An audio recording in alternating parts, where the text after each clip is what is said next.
Votre invitée à présent dans la grande interview en direct sur Boursorama, c'est Marianne Barbalayani, la présidente de l'AMF, l'autorité des marchés financiers. Bonjour. Bonjour. Merci d'être avec nous sur Boursorama. Bruno Le Maire a annoncé, plein de sujets à voir ensemble. Bruno Le Maire qui a annoncé pour le printemps une loi pour améliorer l'attractivité financière de la place de Paris. En quoi et pourquoi est-ce que c'est nécessaire? On est déjà premier. Il faut conserver une longueur d'avance même quand on est premier. Tout à fait. Alors d'abord, nous, à l'AMF, nous nous préoccupons effectivement de la compétitivité et de l'attractivité de la place de Paris. Dans nos priorités stratégiques pour les années qui viennent, on a indiqué que nous souhaitions, c'est une de nos principales orientations, être un régulateur exigeant pour la première place financière européenne. Et les deux sont bien liés. L'exigence du régulateur, c'est notre contribution à la compétitivité de la place, et c'est une conviction forte que pour bien se développer, une place doit être intègre, et c'est notre rôle de nous en assurer. Ça marche d'ailleurs. Ouais, oui. Et dans les mesures qui seront prises ou proposées par le ministre, encore une fois, quel rôle, quelle place pour l'AMF? Force de proposition aussi? Force de proposition, force d'expertise. Très classiquement, on va s'adresser à nous pour expertiser des mesures, faire des propositions, etc.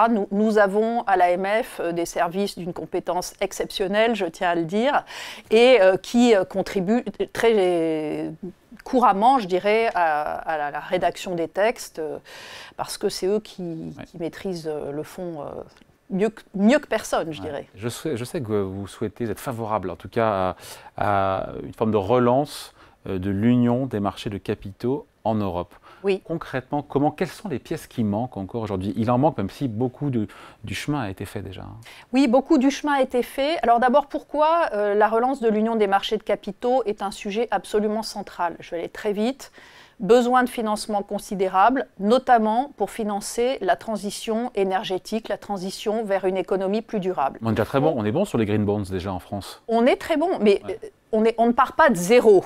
On ne part pas de zéro. Simplement, vous avez vu les évaluations qui ont été faites pour la France, notamment par Jean Pisani-Ferry et Selma Mahfouz. On a besoin de dizaines de milliards supplémentaires. De mémoire, je crois que c'est 60 milliards par an de mémoire. 60 à 70, je ne sais plus exactement. Moitié public, moitié privé.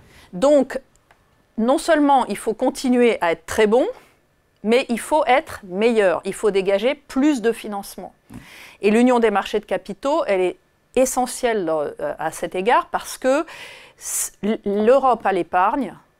Encore faut-il qu'on ait les bons tuyaux pour amener l'épargne au bon endroit, pour financer les plans de transition des entreprises, pour financer l'économie verte, pour financer aussi la transition digitale. On a besoin aussi d'être dans l'innovation. Ça passe par des nouveaux véhicules, ça passe par quoi concrètement pour améliorer, parachever cette union de capitaux?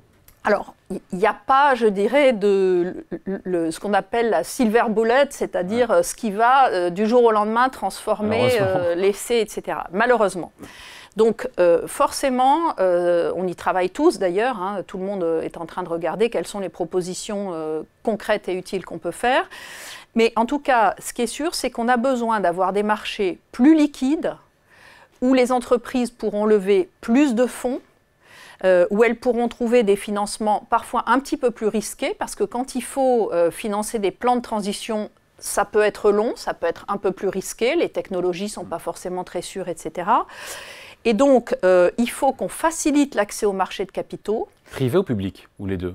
Les deux. Je dirais que dans la situation où on est, où il faut trouver des financements massifs, il faut à la fois, évidemment, les marchés de capitaux publics, les bourses. Listés ou non listés. Listés ou non listés, et les financements privés. Là, je crois qu'il n'y a pas d'opposition à rechercher. Au contraire, tout sera utile. Donc il y a un certain nombre d'idées qui sont sur la table. Notamment, sont partagées avec d'autres pays européens, parce qu'on n'est pas seul, évidemment. Bien sûr. C'est d'ailleurs des sujets avec lesquels moi-même je travaille énormément avec mes collègues européens, notamment au sein de notre autorité européenne, l'ESMA, qui est d'ailleurs située à Paris, je le rappelle, parce que effectivement, on a tous l'objectif collectif d'avoir des marchés de capitaux qui fonctionnent mieux, qui financent mieux l'économie. Et ensuite, évidemment, chacun est aussi dans la compétition. Donc les deux sujets ne sont pas opposés. Mais le premier objectif, je dirais, c'est au niveau de l'Union européenne d'avoir des marchés plus puissant, plus compétitif, plus attractif pour que notre bonne épargne européenne vienne financer l'économie européenne. Alors, autre sujet, Marianne Barbalayani, je sais que l'AMF, évidemment, est très attentif à la protection des épargnants, des investisseurs. Il y a ce chiffre, 15% des Français qui disent avoir été victimes d'une arnaque financière, et même 35% chez les moins de 35 ans. J'en suis tombé de ma chaise. Moi aussi. Et c'est pour ça que quand nous avons fait réaliser, c'est sorti d'une étude que nous avons fait réaliser par l'OCDE sur les nouveaux investisseurs. En novembre de mémoire. En novembre, tout à fait, une étude tout à fait passionnante. On n'aura sans doute pas le temps de parler de tout ce qui en ressort. Mais en tout cas, j'ai été stupéfaite je dirais inquiète de ce chiffre. 15% des Français disent avoir été victimes d'une arnaque financière, 35% des moins de 35 ans. Donc ça valide tout à fait l'action de l'AMF. Notre première priorité stratégique, c'est la défense des épargnants. L'AMF, qu'elle fait déjà beaucoup. Qu'est-ce qu'on peut faire de plus? Alors, je ne vais pas rentrer dans le détail, mais par exemple, nous demandons à avoir des pouvoirs renforcés pour aller regarder ce qui se passe sur les réseaux sociaux de manière plus efficace. Donc ça pourrait faire partie, ça fait partie des propositions que nous avons soumises au ministre et qui pourraient peut-être prendre place dans un véhicule législatif. Oui, tout à fait. Que ce soit un véhicule attractivité, parce qu'encore une fois, la compétence et l'exigence du régulateur, pour nous, c'est une des clés de la compétitivité et de l'attractivité, ou dans un véhicule fraude, s'il y en a un. À la limite, nous, on est agnostique. Ce qu'on souhaite, c'est avoir les pouvoirs nécessaires pour être encore plus efficace, pour aller identifier les arnaques, les mettre sur nos listes noires. Oui, vous avez raison, il faut parler de cette liste noire, cette liste avec tous les sites frauduleux qui arnaquent.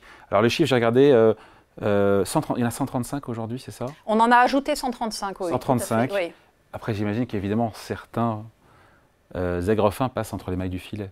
Évidemment, parce que c'est quand il y en a un qui est fermé, il y en a un autre. C'est très probable. J'aimerais vous dire non. J'aimerais vous dire non dans l'idéal. Et si je faisais tout ce que je pouvais et voulais, oui. Maintenant, c'est un jeu permanent entre des gens qui cherchent à arnaquer et les régulateurs, les superviseurs, la justice. La lutte contre les arnaques, c'est quand même d'abord la justice. Nous, on fait de l'information, on dit ce site est frauduleux, mais ensuite la répression... C'est pas vous qui fermez le... Ah si, non, on demande à la justice la fermeture des sites. Après, oui, tout à fait.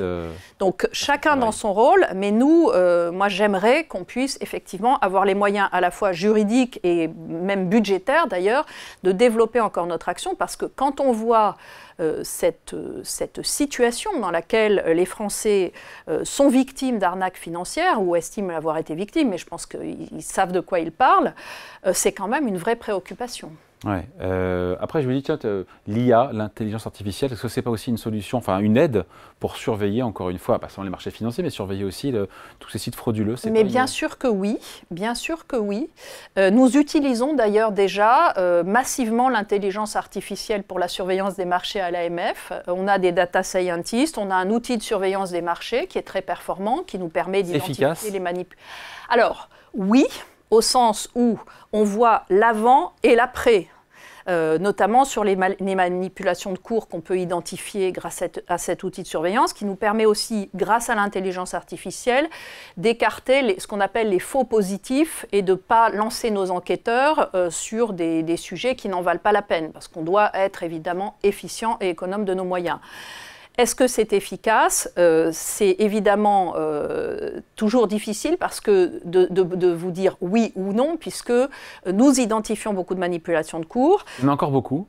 Bien sûr, notre commission des sanctions, qui est totalement indépendante, je le dis au passage, vient de prononcer une sanction exemplaire pas plus tard qu'hier, plus de 4 millions d'euros, sur un sujet de manipulation de cours absolument classique, qu'on appelle la technique de la bouilloire ou du pump and dump, c'est-à-dire on fait artificiellement gonfler des titres, ensuite on revend, et on fait perdre beaucoup d'argent au passage à des épargnants, sur des petites valeurs. Ouais, essentiellement. Mais oui, c'est bien sûr qu'on identifie des choses, donc je pense que nous sommes efficaces. Pourrait-on l'être davantage? Oui, c'est un de nos objectifs. On continue à développer massivement nos outils avec les moyens qui sont les nôtres, et aussi à diligenter des enquêtes lorsque c'est le cas, lorsqu'on identifie des manipulations. Ouais. Alors, on va traverser rapidement l'Atlantique avec vous, Marianne Barbalayani, parce que c'était une surprise de voir la SEC la SEC, le gendarme de la bourse américaine, autorisé les épargnants américains pour investir dans l'ETF Bitcoin Spot. Pardon, je précise Spot parce que sur les contrats à terme, ça existe déjà, mais sans trop rentrer en détail. C'était mi-janvier. Oui, c'est tout récent. Est-ce que ce feu vert déjà vous a surpris? Parce que ça faisait des années qu'ils ne voulaient pas. Pourquoi ils ont accepté? Est-ce que ça vous a surpris? Alors, je pense que Gary Gensler, qui est le patron de la SEC, s'est exprimé et qu'il a dit j'ai donné mon coup de tampon parce que j'ai un certain cadre juridique dans lequel j'agis et que j'ai fait les diligences nécessaires dans ce cadre juridique. Il faut bien voir que ça ne signifie pas, et ça serait la même chose pour nous sur n'importe quel produit financier, que c'est une recommandation d'investissement. Les régulateurs, ils régulent dans un certain cadre juridique. Ils ne donnent pas de recommandations d'investissement. Après, le contexte américain sur ces sujets est très différent du contexte français et européen, puisque en France, par la loi Pacte, et demain en Europe avec le règlement MiCA, on est dans un univers qui bénéficie d'une régulation propre.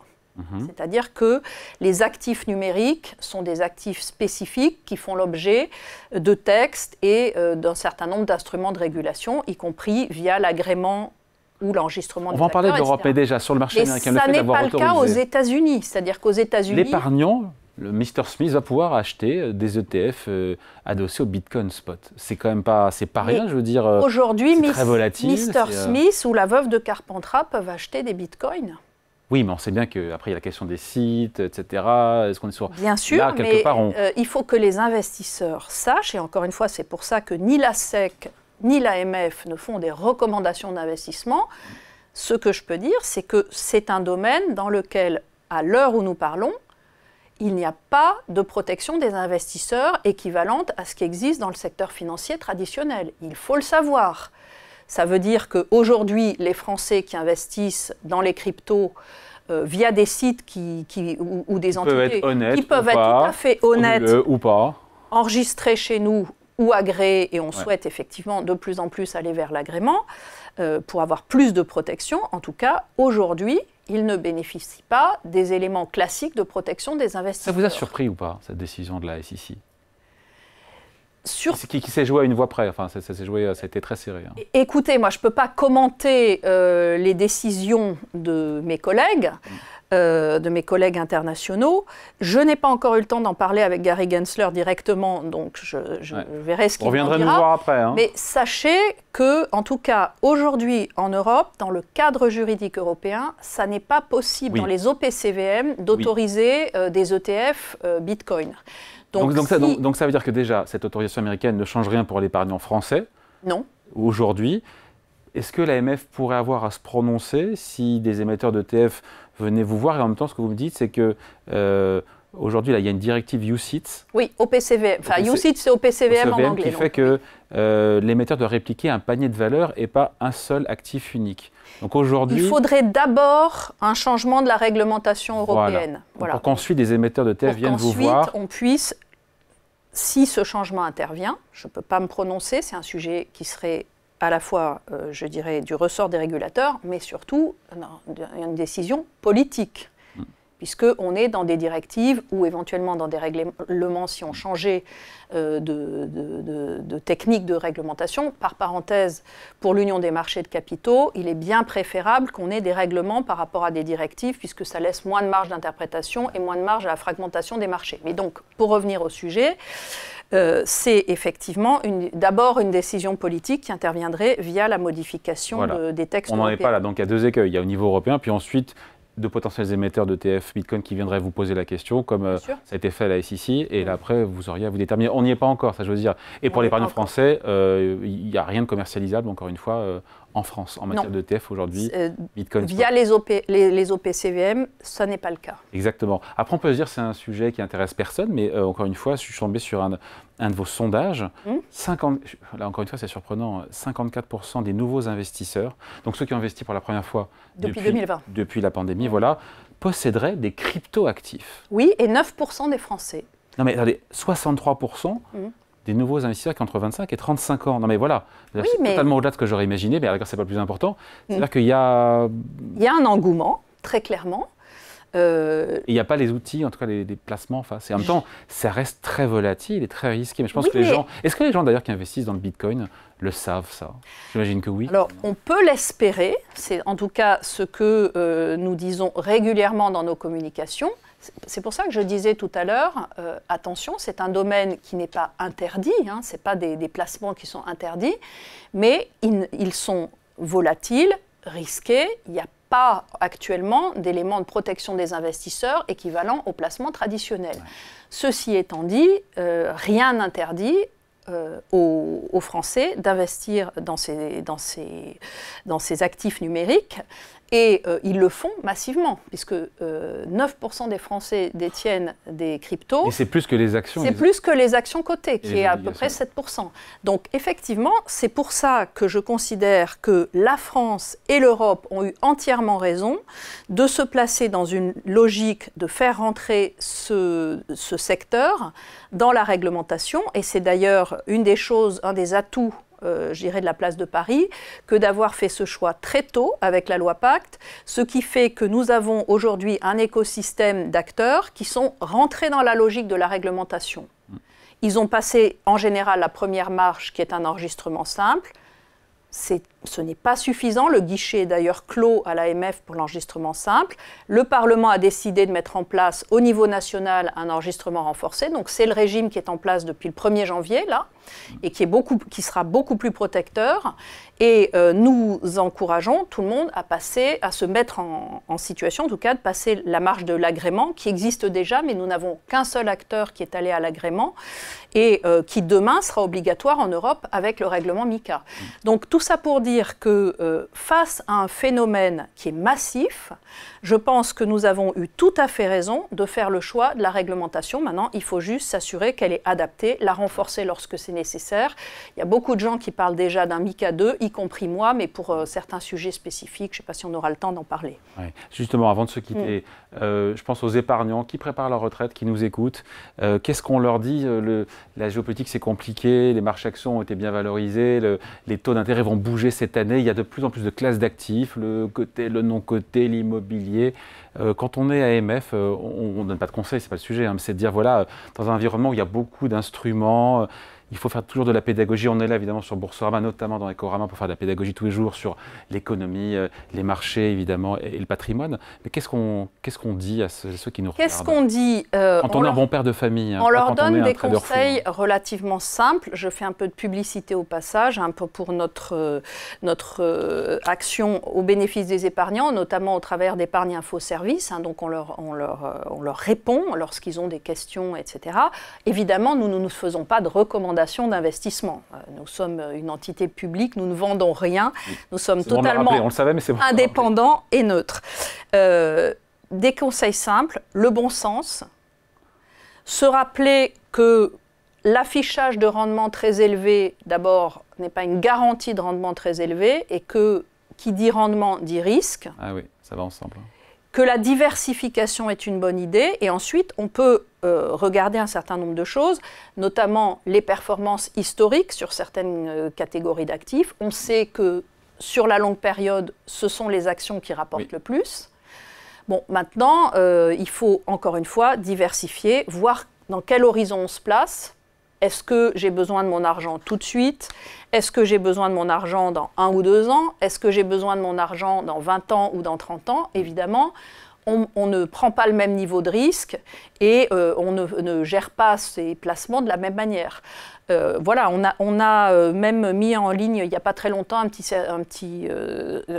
appli qui s'appelle Mon Zoom Épargne, qui permet déjà de faire le point sur où est-ce que j'en suis au point de vue épargne et du coup, qu'est-ce que je pourrais avoir intérêt à compléter si je veux me placer dans tel ou tel horizon de gestion. Donc on aide les épargnants.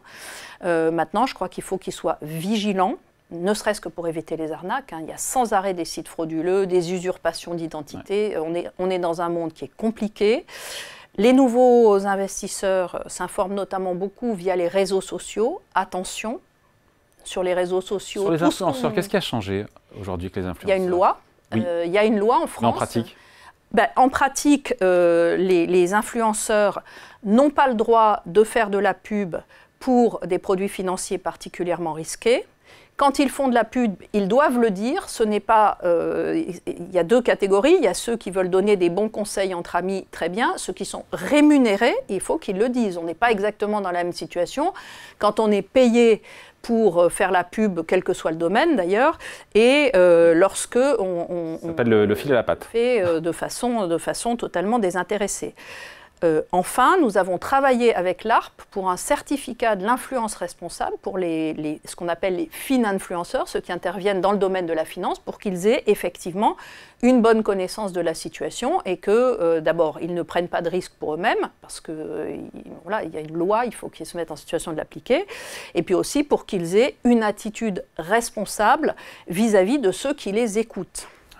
Et justement, vous parlez de responsables, et on finit là-dessus, Marianne Barbalayani, la finance durable, les placements responsables, maintenant il y en a partout, tout le monde en fait, en assurance vie, en PEA, des SICAV, des ETF. Comment on fait pour, encore une fois, l'épargnant qui n'est pas expert, pour s'assurer, c'est pas facile, mais en même temps tout ça est mouvant et balbutiant et naissant et monte en puissance, qu'en fait pour s'assurer que quand on investit pour le climat, pour la transition énergétique, sociale, et que son argent ait un réel impact? Alors, tout d'abord, c'est une excellente nouvelle que les épargnants, et ça nous est confirmé par nos études, s'intéressent à ce que leur placement aille vers la finance durable. C'est d'ailleurs très massif chez les jeunes. C'est une excellente nouvelle. Ce qu'il faut, c'est qu'ils soient sûrs que ce qui leur est vendu comme vert soit vert. Et c'est là qu'on rentre dans un univers qui est un petit peu compliqué. D'abord parce que les normes ne sont pas totalement stabilisées. On avance à pas de géant en Europe, avec le pacte vert européen et toute une série de textes, je ne vais pas rentrer dans le détail. On est aujourd'hui extraordinairement avancé en termes de réglementation et de référentiel. Néanmoins, il faut reconnaître qu'aujourd'hui, tout n'est pas d'une clarté absolue. Donc nous, on essaye au niveau européen de clarifier au maximum les règles. On a défini collectivement avec l'ensemble des régulateurs européens ce qu'est le greenwashing. On va cette année aller vérifier comment sont prises en compte les préférences de durabilité, donc en matière d'investissement durable des épargnants. Donc on agit un peu tout azimut dans ce domaine-là, mais la principale chose que nous souhaitons, c'est qu'il y ait des critères clairs et aussi des critères minimaux, notamment pour les fonds d'investissement. Mais si les promesses ne sont pas tenues, pardon, qu'est-ce qui se passe? Si les promesses ne sont pas tenues... Comment on fait pour le vérifier et comment... on contrôle et le cas échéant, on sanctionne, je dirais, comme le reste. Ce qui est un petit peu plus compliqué, c'est qu'on est dans des normes qui sont très récentes, pas totalement claires. Donc on fait un énorme effort de pédagogie, notamment vis-à-vis des acteurs financiers, pour clarifier nos attentes, identifier les bonnes pratiques et les mauvaises pratiques. Et évidemment, on ne s'interdit pas d'aller en sanction si on constate qu'il y a des publicités ou des dénominations. C'est encore le cas ou pas aujourd'hui? Ça s'est largement assaini. Trompeuses.